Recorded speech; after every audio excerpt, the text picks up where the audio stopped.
congratulations on the film. Thank you very much. I have to confess, I even got emotional when I first saw the trailer. It's a very profound film across generations. The young actress standing next to you, but also to the to Michael as well at the other end of the spectrum. It's being children of a certain generation. My parents were wartime parents, probably similar. Yeah. And as British people, I think we spent a lot of time trying to make sense of it and what it was all about. And is that something you were aware of coming into the film? Absolutely. No, I had a very personal connection too. My dad had been in the war as a young soldier, had been to Burma, and never really spoke about it. He wasn't a repressive nature, but that generation didn't. He just kept it bottled up. He said, we fought this war so you wouldn't have to talk about it. And so I completely connected with that kind of energy that must have been rattling around in these characters as they got older. And I feel that Billy, the writer, really captured that, and that was what was so thrilling in reading the script.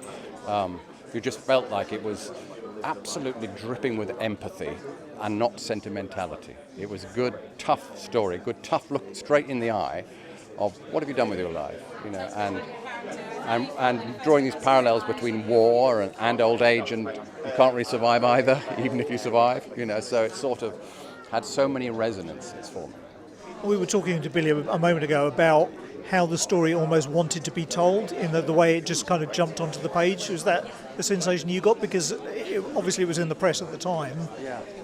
Was it an immediate thing you picked up on? I did remember it when it happened, 9 years ago, and it sounded good fun. What so surprised me about the script was how much Billy dove into it and looked for, as you say, almost an analysis of what it is to be British, what it is to have, what it really means. Are you commemorating? You're not celebrating war, but you are looking at soldiers and understanding what they've been through. So he raises lots of interesting and complex ideas in sometimes a very light-hearted way and sometimes in a deeply poignant way. But it runs through it effortlessly as a piece of writing. And obviously you have two fantastic actors in Michael and Glenda. Michael has been known throughout his career for playing soldiers. So if this turns out to be one of his last roles, do you think this is going to be a superb legacy for him in that sense? I do hope so. I think it is a stunning performance. I think, actually to be a soldier and then an actor does give you a different grasp, a different understanding.